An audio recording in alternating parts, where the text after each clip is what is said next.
There are certain nights in history that entire communities agree never to speak of again, nights so disturbing that generations later, the descendants still refuse to acknowledge what happened. In the cotton parishes of central Alabama, there exists one such night, May 23, 1852, when the bodies of 17 people were discovered at the Yanzi plantation before dawn.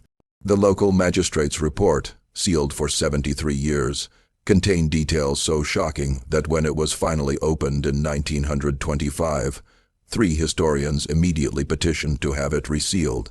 What made this case particularly horrifying wasn't just the number of dead, but the carefully documented evidence suggesting that everything began with 2 sisters who should have been identical in every way, yet competed for the same man, a man they legally owned. Before we continue with the story of the Yanzi twins and the night that would be known only as the catastrophe in whispered conversations for the next century, I need you to do something.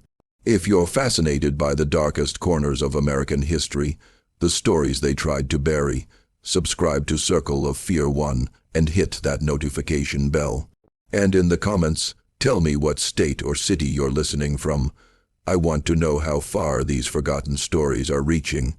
Now, let's uncover what really happened on that blood-soaked May night in Alabama. The truth about the Yanzi plantation had been carefully hidden, but the evidence, court documents, personal letters, and testimonies from neighboring plantations tells a story far more disturbing than any legend. The Yanzi plantation sat on 00 acres of prime cotton land along the banks of the Alabama River, just northwest of Montgomery. The columned mansion with its wraparound veranda and imported French windows represented everything the South aspired to be in those final years before the world would tear itself apart. The property had belonged to the Yanzi family since 1798, passed down through 4 generations of men who built their fortune on cotton and the labor of the 143 enslaved people who worked fields, the gin house, and the mansion itself. In 1848, when Cornelius Yanzi died of cholera during an epidemic that swept through the Tennessee Valley, he left behind a peculiar inheritance situation that would become the talk of Montgomery society. His twin daughters, Caroline and Catherine, 23 years old and unmarried, inherited the entire estate in equal shares. Their mother had died giving birth to them, and Cornelius had never remarried, pouring all his ambitions into his daughters and his land. The twins were identical in appearance. Both had dark auburn hair they wore in elaborate braids, pale skin that required parasols and wide-brimmed hats, and green eyes that seemed to change shade depending on their mood. They stood 5'7" in tall, unusually tall for women of their era, and their voices held the same soft drawl that could harden into command when addressing the enslaved workers or household staff. But where they were identical in appearance, they were opposites in temperament, a fact that everyone in Dallas County would eventually come to understand with terrible clarity. Caroline, born 23 minutes before her sister, had inherited their father's business acumen and his iron will. She kept the plantation books, negotiated cotton prices with factors in Montgomery and Mobile, and ran the estate with calculated precision. She attended the Methodist Church in Cahaba every Sunday, served on the Ladies' Auxiliary, and maintained all the proper social connections that kept a plantation functioning in Alabama society. Her ledgers were immaculate, her correspondence formal and precise, her reputation unblemished. Catherine, by contrast, had inherited something else entirely, a wild streak that polite society whispered about behind fans and over tea. She read scandalous French novels that she ordered from New Orleans, rode her horse alone through the countryside without a chaperone, and showed little interest in the marriage proposals that came regularly from sons of other plantation families. She spent hours in the gardens, claimed to find organized religion stifling, and often disappeared for long walks along the river. Where Caroline controlled, Catherine questioned. Where Caroline preserved tradition, Catherine pushed against boundaries. For 4 years after their father's death, this delicate balance held. Caroline managed the business. Catherine managed the household, and the Yanzi plantation continued to produce its quota of cotton bales each season. The enslaved population worked the fields under the supervision of an overseer named Virgil Henley, a hard man from Georgia, who carried a whip and maintained discipline through fear and punishment, as was common on plantations throughout the Black Belt. But in the spring of 1852, something shifted in the careful equilibrium of the Yancey estate. It began, as these things often did, with something that seemed inconsequential at the time. On March 15, 1852, Caroline purchased a man at the Montgomery slave market. His name was Samuel, and he came with papers indicating he had been born in Virginia, sold south at age 19, and had spent the last 6 years working in the port of Mobile. He was 27 years old, stood 6'2" and tall, and possessed what the auctioneer's bill of sale described as an unusually refined manner of speech and exceptional literacy. The last detail was what had caught Caroline's attention. Literate slaves were rare and valuable. They could manage complex tasks, keep records, understand written instructions. Caroline had been looking for someone to help manage the household inventories and assist with correspondence, particularly during the busy harvest season when her time was consumed with cotton calculations and shipping arrangements. She paid $1,200 for Samuel, a significant sum that raised eyebrows among other bidders. What Caroline didn't know, what no one knew until much later, was that Catherine had accompanied her sister to Montgomery that day and had seen Samuel on the auction block before Caroline made her bid, had noticed the way he held himself, despite the degradation of being displayed for purchase, had observed his eyes, dark and intelligent, scanning the crowd with barely concealed contempt for the proceedings, had felt something she'd never felt before, standing in that crowd of men in black coats and women with parasols watching human beings sold like cattle. Samuel arrived at the Yancey plantation on March 18th. Virgil Henley wanted to send him to the fields immediately. Field hands were always needed, especially strong young men who could work from sun up to sundown, but Caroline overruled him. Samuel would work in the house. She insisted he would assist with correspondence, inventory management, and the complex record-keeping required to run an estate of this size. The decision caused immediate friction. Henley, who had run the Yancey plantation's labor force for 6 years with brutal efficiency, didn't trust educated slaves. They gave the others ideas, he argued.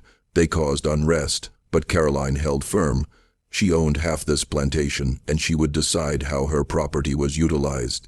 For the first 2 weeks, Samuel performed his duties exactly as expected. He was deferential, quick to understand instructions, meticulous in his work. He helped Caroline organize shipping manifests, copied letters in a neat hand that suggested formal education somewhere in his past, and maintained the household inventory lists with impressive accuracy. He spoke only when spoken to, kept his eyes downcast in the presence of white people, and showed none of the insolence that Henley constantly warned about. But Catherine watched him from the windows of the upper floor, from the doorway of the drawing room, from her seat on the ver in the late afternoon. She watched the way he moved through the house, the way his jaw tightened when Henley barked orders, the way his hands, calloused but careful, held the pen when he wrote. She began finding excuses to be wherever he was working, asking questions about the inventory, requesting his assistance with moving furniture or retrieving books from high shelves. It was Catherine who first spoke to him as if he were a person rather than property. It happened on April 2nd in the library, where Samuel was cataloging the contents of the Yancey book collection. Catherine entered, closed the door behind her, something she should never have done, something that violated every social code of the plantation South, and asked him a question that would change everything. "Can you read these?" she asked, gesturing to the shelves of books, "or just copy the titles?" Samuel looked up, clearly uncertain how to respond. The question itself was dangerous. Admitting to full literacy could be seen as threatening. But something in Catherine's expression, genuine curiosity rather than malice, made him answer honestly. "I can read them, miss. My first owner's wife taught me when I was young. She was a Quaker from Pennsylvania who believed differently about such things." Catherine pulled a book from the shelf, Victor Hugo's The Hunchback of Notre Dame, a French novel that had recently been translated into English. "What's this one about?" And Samuel, in direct violation of every survival instinct that had kept him alive in a world designed to destroy him, began to tell her about Quasimodo and Esmeralda, about sanctuary and persecution, about the nature of true ugliness versus true beauty. Catherine listened, sitting on the edge of the library table, her elaborate day dress spreading around her like a flower, while an enslaved man spoke to her about literature and philosophy as if they were equals. This scene repeated itself over the following weeks. Catherine would find Samuel alone, ensure they wouldn't be interrupted, and they would talk about books at first, then about music, about the world beyond Dallas County, about ideas and dreams and thoughts that couldn't exist within the rigid hierarchy of plantation life. Catherine had never had conversations like these. Not with her sister, who thought only of profit and propriety, not with the serring sons of planters who courted her, not with anyone. For the first time in her life, someone listened to her thoughts as if they mattered, challenged her ideas, made her think beyond the boundaries of her privileged existence. For Samuel, these conversations were something else entirely. They were dangerous, potentially fatal. Every word he spoke was a risk. Every moment alone with a white woman was a threat. One accusation, one misunderstood gesture, and he would be killed. No trial, no questions, just a rope and a tree. He knew this absolutely, yet he continued to meet with Catherine.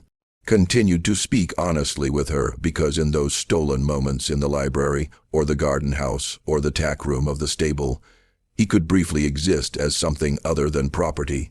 By late April, their conversations had evolved into something that couldn't be called mere intellectual exchange. They had become intimate in ways that transcended physical touch, though that barrier, too, would eventually fall. Catherine found herself thinking about Samuel constantly, arranging her days around moments when she might see him alone, lying awake at night, replaying their conversations. For a woman raised in a society that taught her to see enslaved people as less than human, as tools or children incapable of complex thought, these feelings created a cognitive dissonance that she couldn't resolve. How could she feel this way about someone she was supposed to own? Caroline noticed the change in her sister, the distraction, the sudden interest in household management that brought Catherine into contact with Samuel more frequently. The way Catherine's mood would brighten when Samuel was present. At first, Caroline attributed it to boredom, to Catherine's restless nature finding a new curiosity. But Caroline was observant, meticulous in her attention to detail, and she began to watch more carefully. On May 1st, Caroline was working in the plantation office, reviewing shipping contracts when she needed Samuel to verify an inventory count. She sent a house girl to fetch him, but he couldn't be found. For 30 minutes, Samuel was unaccounted for. When he finally appeared, apologizing for the delay and explaining he'd been searching for a missing ledger in the attic storage, Caroline noticed something that made her blood run cold. A piece of straw in his hair, the kind that came from the stable loft, and a flush to his skin that suggested exertion or something else entirely. That evening, Caroline made an excuse to visit the stable, something about checking on her horse's feeding schedule. In the loft, she found evidence that someone had been there recently, a blanket spread over the hay. A book left behind, one of Catherine's French novels. The pieces came together with horrible clarity. Her sister, her identical twin, was conducting an affair with a slave, an affair that if discovered would destroy them both.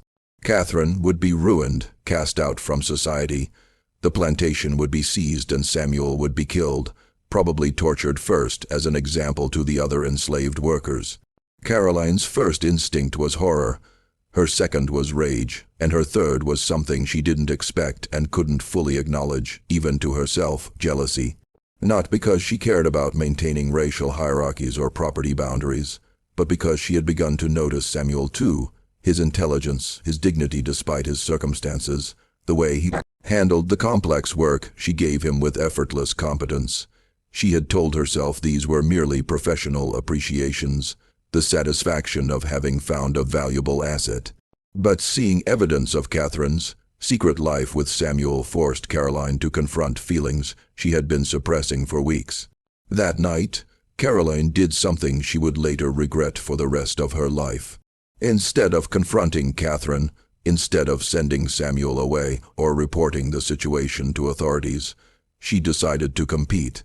The next week transformed the Yanzi plantation into a pressure cooker of jealousy, manipulation, and barely concealed desperation. Caroline began manufacturing reasons to keep Samuel working late in the office, going over accounts that didn't need reviewing, asking him to teach her his method of organization.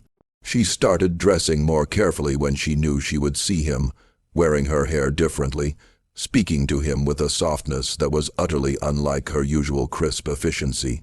Samuel recognized the danger immediately. Two white women, twin sisters who owned him, both showing interest that could only end in catastrophe. He tried to withdraw, to become invisible again, to revert to the submissive mask that kept enslaved people alive. But Caroline had power over his daily existence.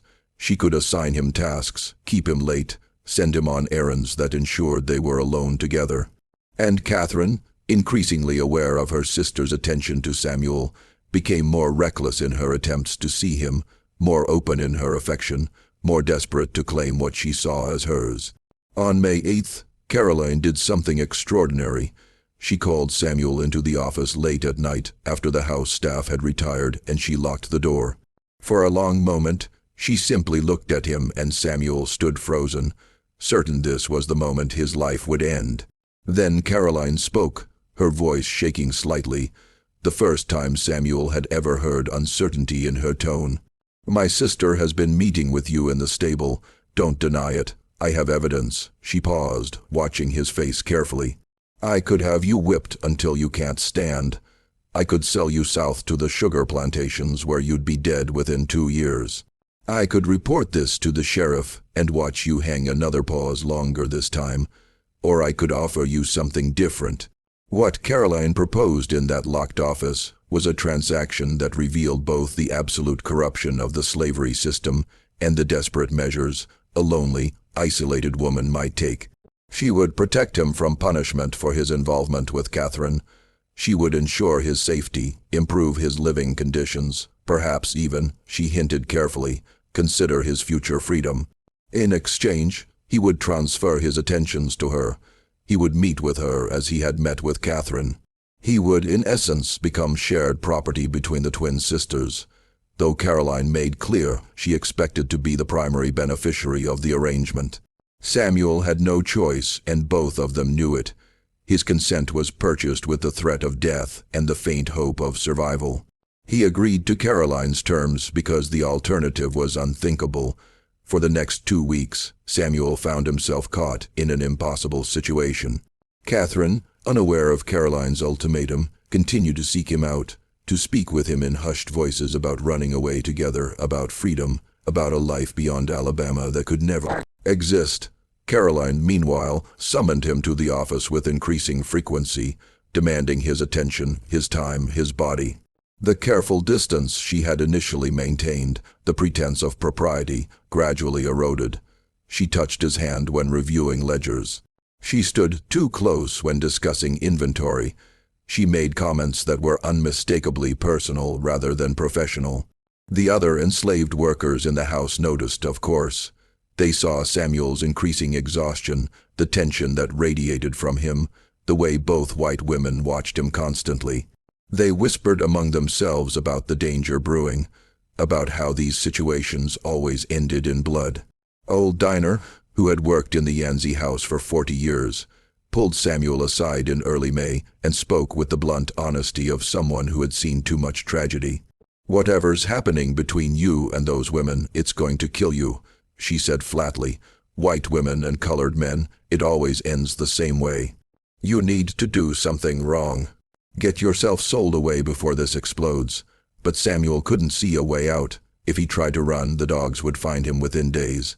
If he deliberately sabotaged his work to get sold, he might end up somewhere worse. And despite everything, despite the danger, despite the manipulation, despite the fundamental wrongness of the entire situation, He had developed genuine feelings for Catherine, not the complicated mixture of fear and obligation he felt toward Caroline, but real affection for the woman who had first seen him as human, who had risked everything to speak with him as an equal. Catherine, meanwhile, had begun to realize her sister was also involved with Samuel.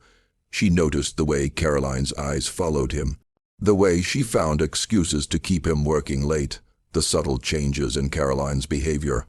What should have been a warning instead ignited Catherine's competitive nature. The sisters had always competed for their father's approval, for social status, for everything. And now they were competing for Samuel, and neither seemed capable of recognizing how grotesque and dangerous the situation had become. On May 15th, Catherine confronted Samuel in the garden house, her voice sharp with accusation. "You've been spending time with Caroline. I can see it. Has she touched you?" Samuel's silence was answer enough.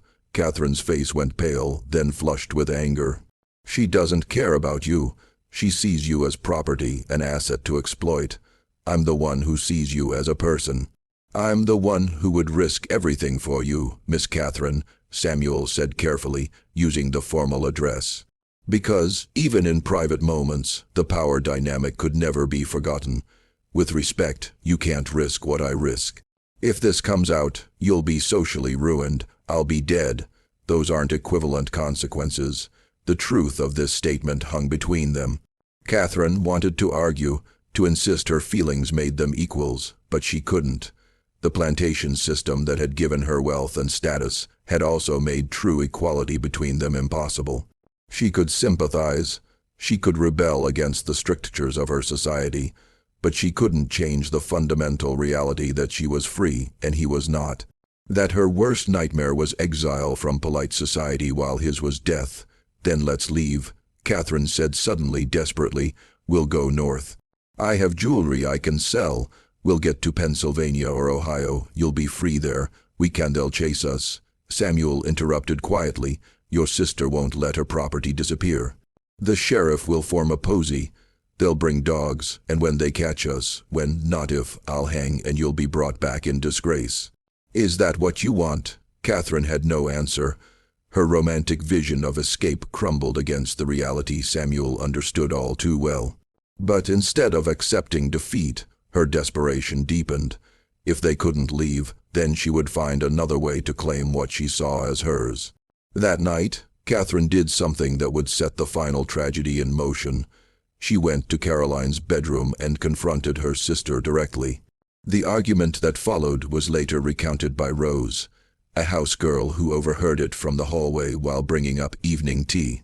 The twins' voices rose steadily, though the words were initially muffled. Then suddenly, Catherine's voice became clear and carrying. "You don't care about him. You just can't stand that I have something you don't." Caroline's response was colder, sharper. "I'm protecting you from your own stupidity. If I don't control this situation, people will find out. Do you want to see him lynched? Because that's what will happen when one of the field hands talks, when Henley notices, when any of our neighbors get suspicious. You're not protecting anyone but yourself. You want him because I want him. That's all this has ever been. Competing with me? Don't be ridiculous. He's property. Don't you dare." Catherine's voice dropped to something dangerous. "Don't you dare pretend this is about property management. I see how you look at him. I know what you're doing in that office late at night." There was a long silence. Then Caroline spoke, and Rose would later swear that she had never heard such coldness in a human voice. "Fine. You want to know the truth. Yes, I want him. Yes, I've taken him.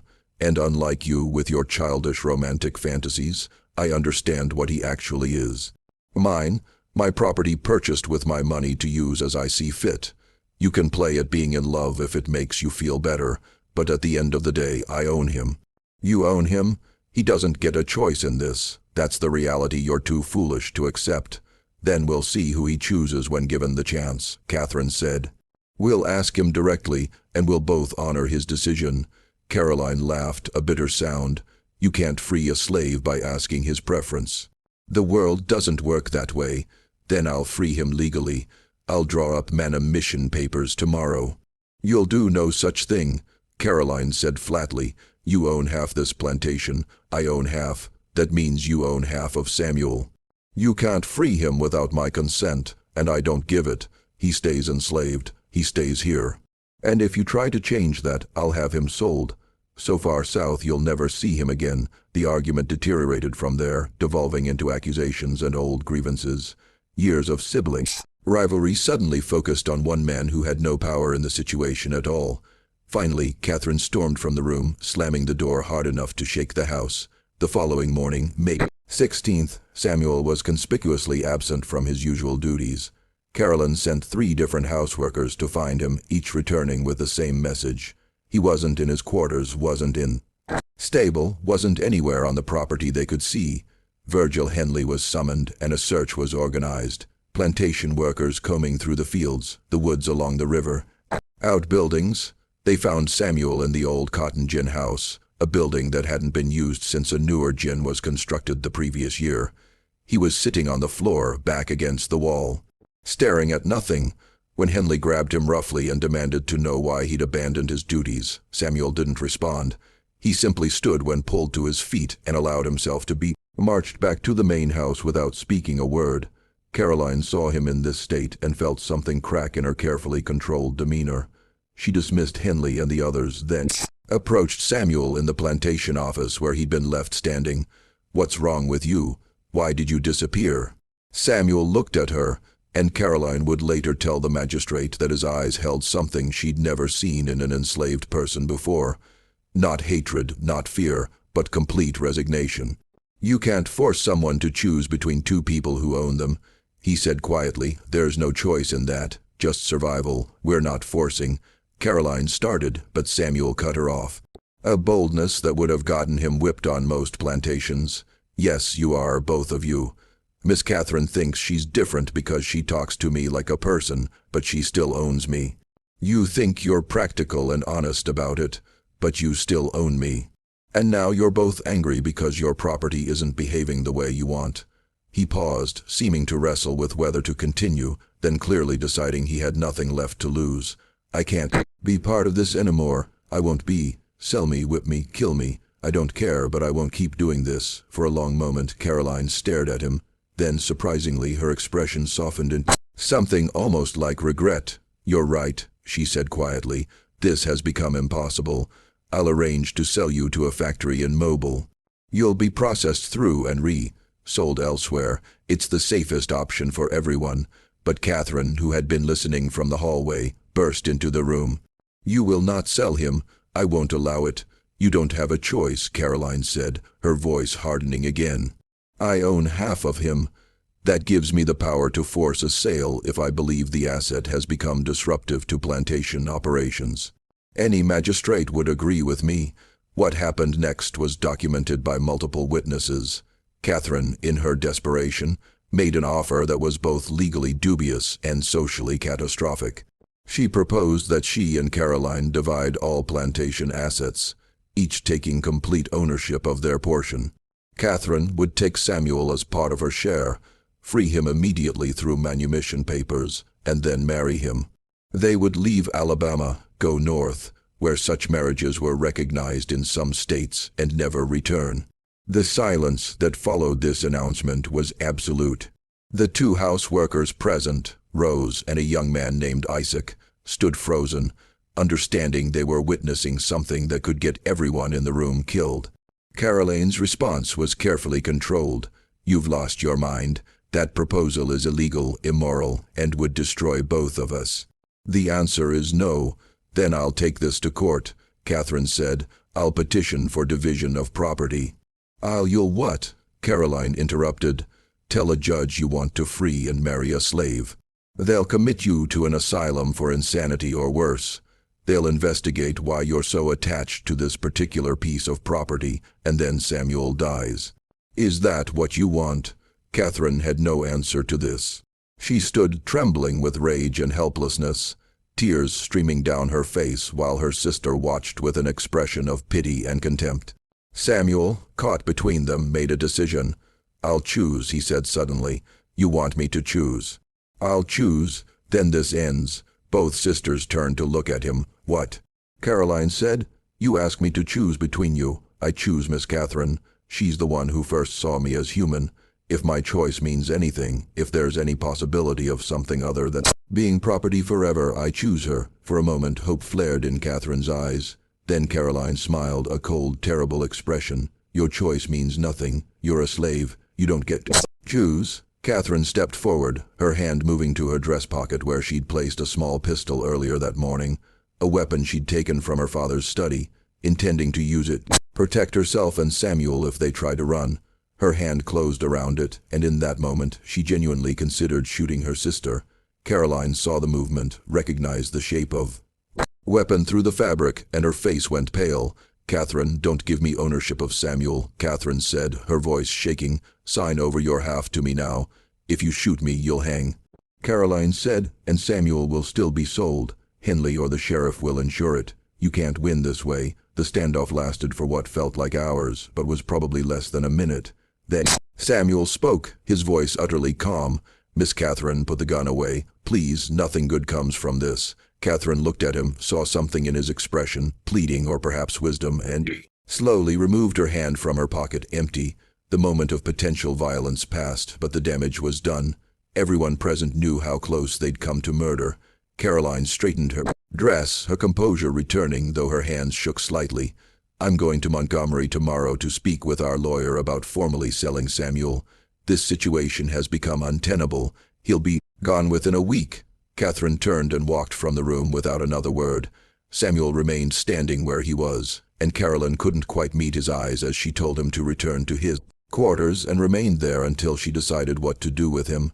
That evening, the entire social structure of the Yanzi plantation began to fracture. Word of the confrontation spread through enslaved quarters with the speed that gossip always travels when people's lives depend on reading the moods and tensions of those who hold power over them.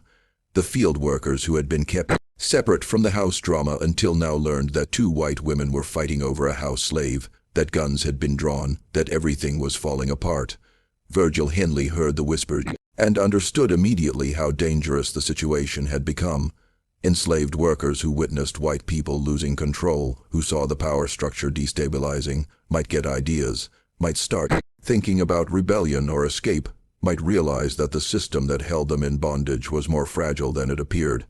Henley called a meeting with Caroline that evening, insisting something had to be done immediately. That man needs to be made an example, Henley told Caroline in her office. The others are watching. They're seeing weakness, seeing division. You need to reassert control.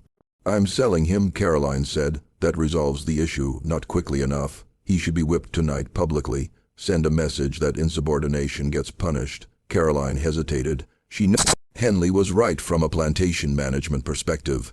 Maintaining discipline through fear was standard practice.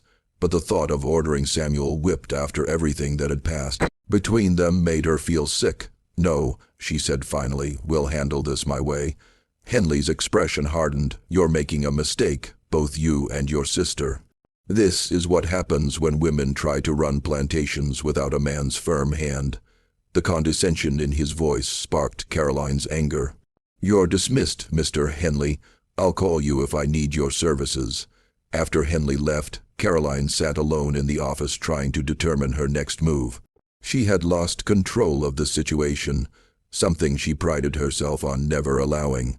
Her carefully ordered world was crumbling because she had let emotion override reason, because she had competed with her sister over a man who wasn't even free, because she had violated every principle she claimed to hold about property and propriety and the proper social order.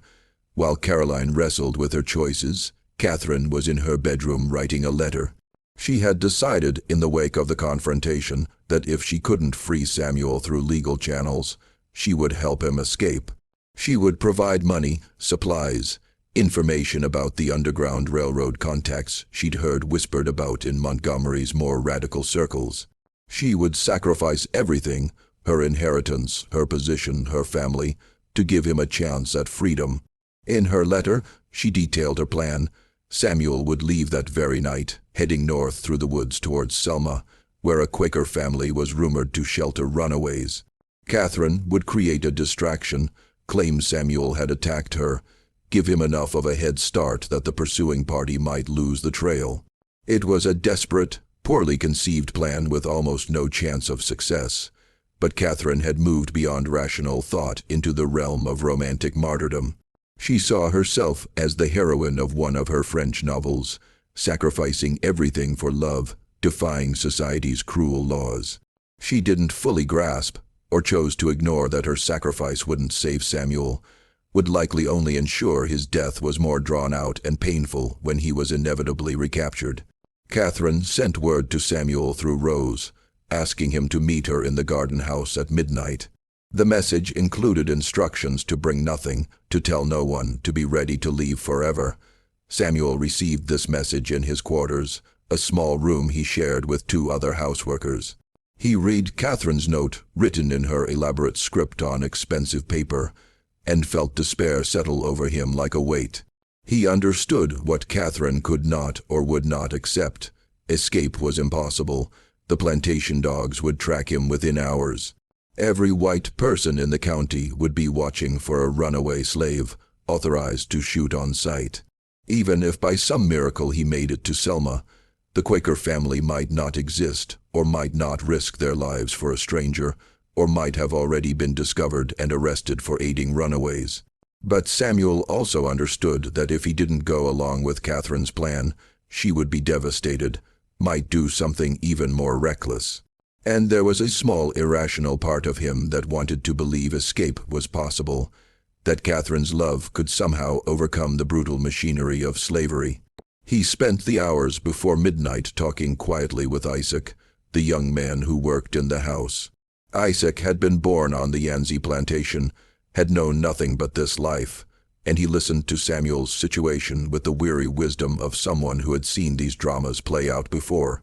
"These white women and their games," Isaac said, shaking his head.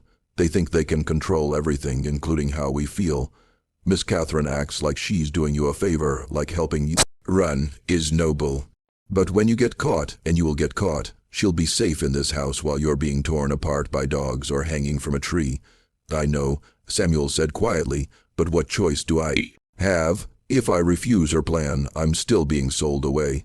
If I try to run, at least there's a chance. A tiny chance, but a chance." Isaac considered this. There's always another choice. The choice enslaved people have always had when pushed too far.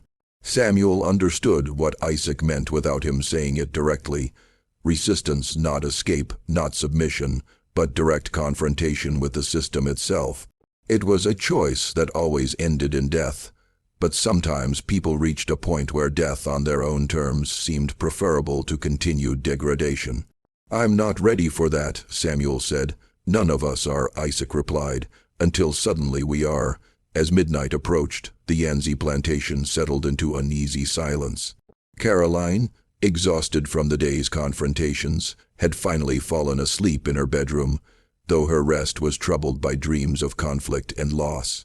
Catherine lay awake, dressed in dark clothes suitable for riding, a packed bag beside her bed.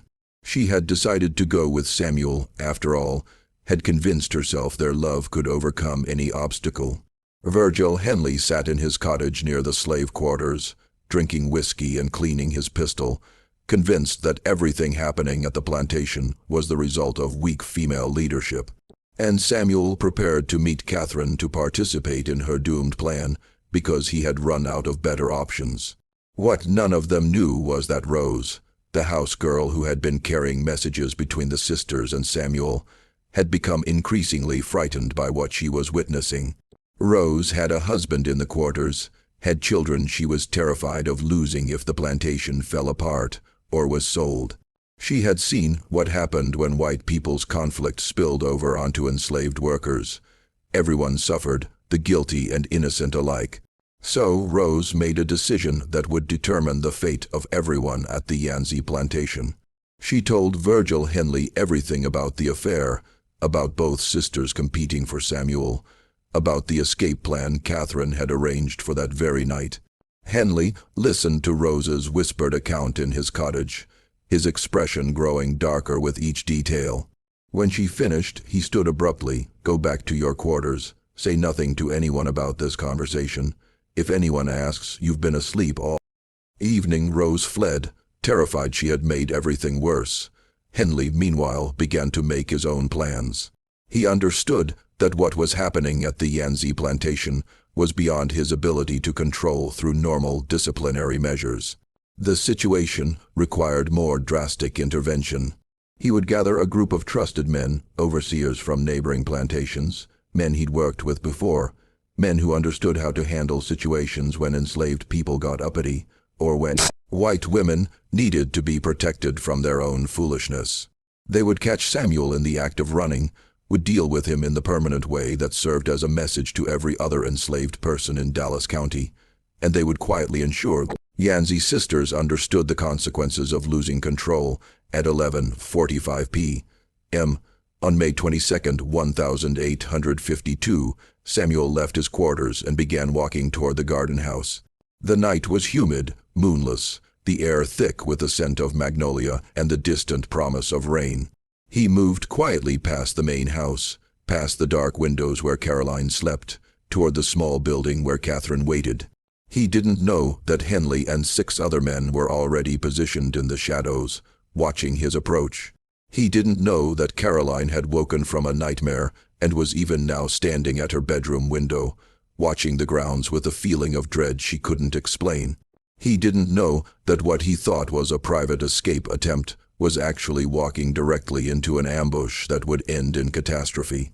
Samuel reached the garden house and pushed open the door. Catherine stood inside, a lantern in her hand casting golden light across her face.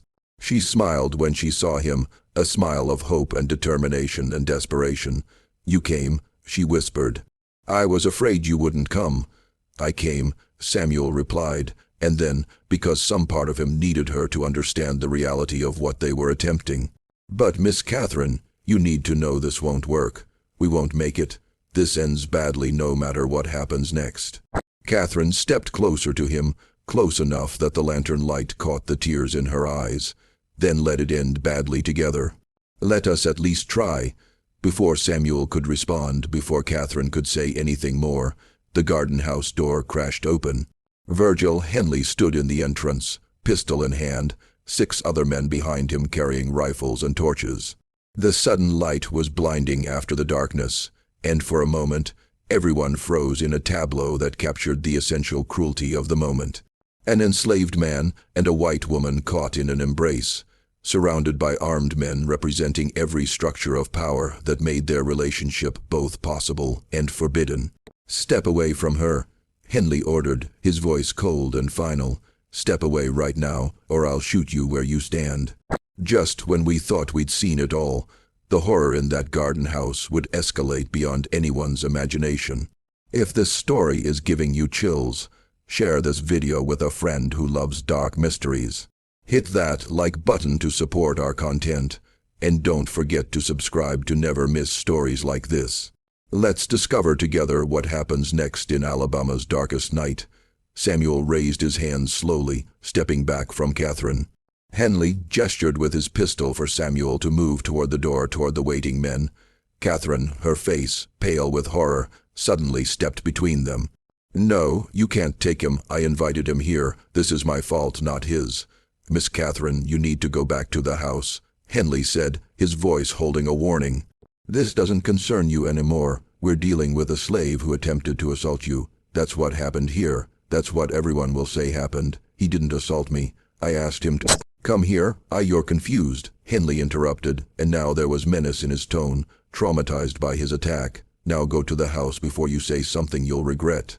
Catherine understood in that moment what Henley was planning. They would kill Samuel and claim he'd attacked her. They would frame everything as a simple case of a slave getting violent with a white woman, a story that required no investigation, no questions, just swift and brutal justice. She turned to the other men, recognizing several of them from neighboring plantations. "Listen to me, all of you. I invited him here. I care about him. If you hurt him, you'll answer to me." One of the men, an overseer named Cutler from the adjoining property, laughed harshly.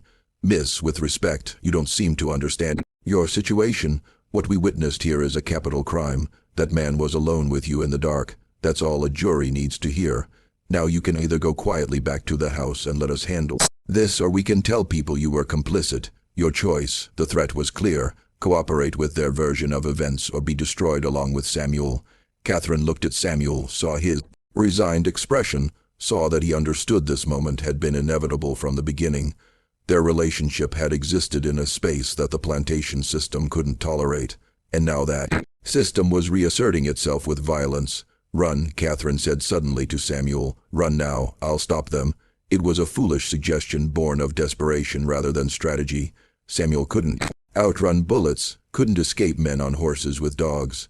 But before anyone could respond, a voice cut through the tension from outside the garden house. "What is happening here?" Caroline stood in the doorway, wrapped in a nightrobe, her hair loose around her shoulders. She had followed her sense of dread from the house, had seen the torches and heard voices, and now confronted a scene that confirmed her worst fears. She took in everything at once. Catherine standing protectively in front of Samuel, Henley and his men with weapons drawn, the damning intimacy of the setting. "Miss Caroline," Henley said, his voice taking on an explanatory tone, "we caught your property attempting to assault your sister. We were about to administer justice." Caroline looked from Henley to Catherine to Samuel, and in her face was a war between competing emotions, jealousy, fear, anger, and something that might have been regret. She could save Samuel by corroborating Catherine's story, by admitting the truth of the complicated relationship between the three of them, but doing so would destroy them all. Or she could accept Henley's version, sacrifice Samuel, and preserve the social order that gave her power and status. "That's not what happened," Catherine said, looking directly at her sister. "You know that's not what happened. Tell them, please." The moment stretched. Years later, in the testimony Caroline would give to the magistrate, she would claim she'd been trying to find words that would save everyone. But in that moment of decision, with armed men watching and her sister pleading and Samuel standing with the dignity of someone who'd already accepted his fate, Caroline made a choice. "Mr. Henley is correct," Caroline said quietly. "Samuel has become violent and unstable. He needs to be removed from the property immediately. I'll sign whatever papers are necessary to authorize his sale to the territories." Catherine's face went white with shock and betrayal. No, you can't. You're overwrought," Caroline said, not meeting her sister's eyes. "Go back to the house. This is a business matter now." What happened next would be debated in hushed conversations for decades. Some would later claim Catherine drew the pistol from her pocket and pointed it at her sister. Others would swear Catherine lunged at Caroline physically. A few would insist Catherine simply screamed at Caroline, calling her a traitor and a coward. But everyone agreed on what Samuel did.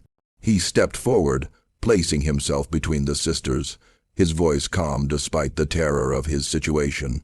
"Stop, both of you. This isn't worth destroying each other over. I'm not worth destroying each other over." "You don't get to decide your worth," Catherine said, tears streaming down her face. "You don't get to sacrifice yourself for them." "I don't have a choice," Samuel replied, and then, looking at Caroline with something in his expression that might have been forgiveness or might have been condemnation. "Neither do you, I suppose." Henley, tired of the drama and eager to restore order, gestured to his men. "Take him to the tree by the gin house. We'll deal with this now."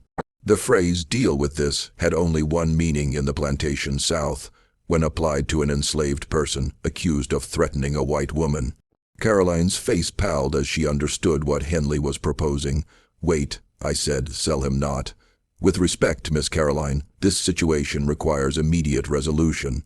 Henley said, "We can't wait for buyers or territory transfers.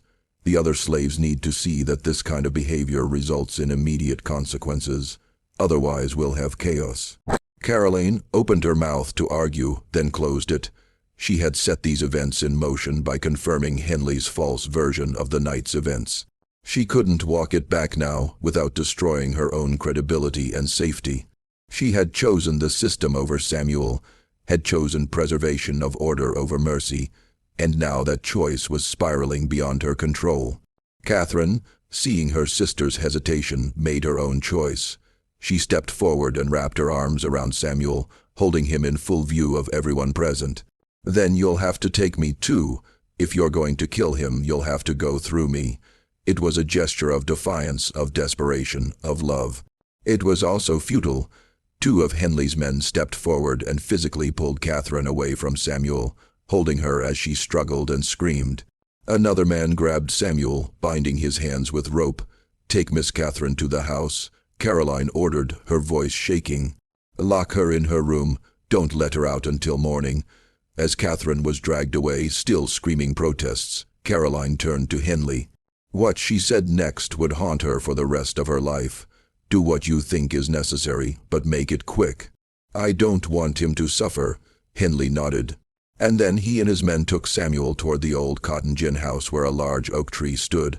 A tree that had seen these scenes before, that had borne the weight of justice in the form of hemp, rope, and human bodies. What happened at the oak tree near the cotton gin house was in the end not recorded in official documents.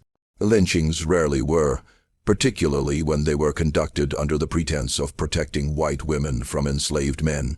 But the events that followed Samuel's death, the cascading violence that turned May 23, 1852 into Alabama's bloodiest night, were documented extensively because they couldn't be hidden or dismissed. Samuel died sometime between midnight and 1:00 in the morning. The exact moment wasn't recorded. What was recorded was that when Catherine managed to break free from her locked room, she climbed out the second-story window and dropped to the ground, breaking her ankle in the process, and limped her way to the oak tree. She found Samuel's body hanging there, still swaying slightly in the humid night air. The sound Catherine made when she saw him wasn't quite human. It was a wail of grief and rage and horror that woke half the plantation. She pulled a knife from her pocket, the same knife she'd packed for the escape attempt intended for cutting rope or defending them on the road. And she cut Samuel down, his body falling into her arms. She held him covered in blood from her own hands where she'd scraped them during the window escape, sobbing over his body. Caroline, hearing the screaming, rushed from the house. She found her sister collapsed on the ground, cradling Samuel, covered in blood and dirt and rocking back and forth. For a moment, the twins looked at each other across Samuel's corpse, and in that look was everything they had destroyed. Their relationship, their humanity, a man's life. "What have we done?" Catherine whispered. "What have we done?" Caroline had no answer. She stood frozen, unable to approach, unable to speak, as her sister's grief poured out in waves. But the violence of that night was only beginning. The screaming had woken the enslaved quarters, and people emerged from their cabins to see what had happened. They saw Samuel's body, saw Miss Catherine covered in blood, saw Miss Caroline standing in her nightgown, watching the scene. They saw Henley and his men still gathered near the tree, weapons in hand. Old Dinah, the woman who had warned Samuel about the danger he was in, walked forward slowly. She looked at Samuel's body, then at the white people who had killed him, then back at the gathered enslaved workers. When she spoke, her voice was loud enough for everyone to hear. "They killed him over jealousy. 2 white women fighting over a colored man, and they killed him for it. That's what this is. That's what this has always been." Henley took a step toward Dinah, raising his hand threateningly. "Get back to your quarters, all of you now." But something had broken in that moment. The usual fear, the usual obedience that kept the plantation system functioning, had fractured. Isaac, Samuel's friend from the house, picked up a shovel that had been leaning against the gin house wall. He didn't raise it, didn't threaten anyone, just held it in his hands. And that small act of potential resistance changed everything. "Put that down," Henley ordered, his hand moving to his pistol. Isaac didn't put it down. Another man, a field worker named Silas, picked up a piece of firewood. Then another person armed themselves, and another, until perhaps 20 enslaved workers stood facing Henley and his men, holding improvised weapons, their faces showing a mixture of fear and fury and desperation. Caroline, seeing the situation spiraling, tried to intervene. "Everyone, calm down. Put down your weapons. This can still be resolved peacefully, peacefully," Isaac said, and his voice was deadly quiet. "Like how you peacefully killed Samuel. Like how you peacefully destroy all of us every day." What happened next would be disputed in later testimonies. Some said Isaac threw the first blow, striking Henley with the shovel. Others claimed one of Henley's men fired first, trying to shoot Isaac and hitting another enslaved worker instead. A few witnesses insisted Caroline stepped between the groups and was struck accidentally in the chaos. But everyone agreed on the result. Violence exploded across the plantation grounds. The fight was brief and brutal. Henley's men had guns, but were outnumbered. The enslaved workers had rage and desperation, but were untrained in combat. People died on both sides, shot, beaten, stabbed with makeshift weapons. The violence spread through the quarters as more people joined the conflict, as old grievances and fresh horror combined into chaos. Catherine, still holding Samuel's body, seemed to go mad. She retrieved the pistol from her pocket, the one she had drawn on Caroline earlier, and she began shooting, not at the enslaved workers, but at Henley and his men. She killed 2 of them before she was shot herself, a bullet to the chest that dropped her beside Samuel's body. Caroline, trying to stop the violence, was caught in the crossfire. She fell near her sister, their blood mingling on the Alabama dirt. The twins, identical in life, died within minutes of each other, both trying in their own flawed ways to claim or protect or possess a man they had never had the right to love in the way they had. By the time the violence ended, by the time neighboring plantations arrived with reinforcements, by the time the sheriff from Cahaba showed up with a posy, 17 people were dead. The Yancey twins, Virgil Henley and 4 of his men, Samuel and 9 other enslaved workers who had participated in the resistance, or had simply been in the wrong place when the shooting started. The Yancey plantation burned that night. Some claimed the enslaved workers set the fires deliberately in the chaos. Others said embers from dropped torches caught the cotton stores and spread. But the result was the same. The mansion, the gin house, the outbuildings, everything that represented generations of Yancey wealth. All of it was consumed by flames. In the aftermath, the official story was carefully constructed to protect what remained of social order. The magistrate's report, written 3 weeks after the events, claimed that Samuel had attempted to assault Catherine Yancey, that Virgil Henley had righteously intervened, that the enslaved workers had revolted in support of Samuel, and that the Yancey twins had died as innocent victims of slave rebellion. The report made no mention of the love triangle, the sisters' competition, or the fact that Catherine had willingly invited Samuel to meet her. Those details were too dangerous, too likely to inspire questions about the foundations of plantation society itself. The surviving enslaved workers from the Yancey plantation, more than 100 people, were sold at auction to settle the estate's debts.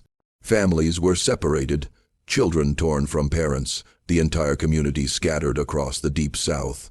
The Yancey land was purchased by a cotton factor from Montgomery, who built a new house on the property and worked the fields with newly purchased enslaved workers who knew nothing of what had happened there, but the truth couldn't be completely suppressed. The testimonies given to the magistrate, sealed for 73 years, contained details from Rose and Isaac, who had survived, and others who had witnessed the various confrontations. When those documents were finally opened in 1925, they revealed the full disturbing story of 2 sisters who had allowed jealousy and possessiveness to destroy not just themselves, but everyone around them. The story of the Yancey plantation became a cautionary tale whispered in Dallas County for generations. Not a cautionary tale about the evils of slavery. That conversation would take another century to truly begin, but rather about the dangers of women running plantations, about the importance of maintaining racial hierarchies, about what happened when unnatural relationships were allowed to develop. Only much later would historians begin to understand the real lessons of that May night. About the inherent violence of a system built on human ownership, about the impossibility of love within slavery, about the ways power corrupts even those who might otherwise be capable of compassion. Caroline and Catherine Yancey weren't villains exactly. They were products of their time and place, raised to see enslaved people as property, even as they were capable of seeing individuals like Samuel as fully human. That contradiction, being able to love someone you also believed you owned, was the fundamental sickness of the antebellum South, and it destroyed everyone it touched. Samuel's grave, if he was ever properly buried, was never marked. Neither were the graves of the other enslaved workers who died that night. The Yancey twins were interred in the Cahaba cemetery with a shared headstone that reads simply, Caroline and Catherine Yancey, beloved daughters taken too soon, 1852. The inscription mentioned nothing about how they died, nothing about what they had done, Nothing about the 17 lives that ended because two women had competed for ownership of a man's affection. The oak tree near the cotton gin house survived the fire. It stood for another 60 years, bearing silent witness to what had happened beneath its branches, until a storm finally brought it down in 1912. By then, most people had forgotten the details of the catastrophe, remembered only that something terrible had happened at the old Yanzi place, something people didn't talk about. But the descendants of those who were there, both white and black, though their memories were told in very different ways, kept the story alive in fragments and whispers. And every May 23rd, some of those descendants still remember the night when jealousy, love, and the cruelty of slavery combined into Alabama's bloodiest tragedy. A night when 17 people died because two sisters couldn't accept that you cannot own another person's heart, no matter how completely you own their body. This mystery shows us that the darkest chapters of American history aren't always the ones in textbooks. Sometimes they're the stories communities agreed to bury, the nights too horrifying to acknowledge, the truths too uncomfortable to face. What do you think of this story? Do you believe jealousy and love could really lead to such tragedy? Leave your comment below. If you enjoyed this tale and want more forgotten history like this, subscribe to Circle of Fear, hit the notification bell, and share with someone who appreciates the dark truths hidden in America's past. Until the next story, remember, the most terrifying history is the history we chose to forget.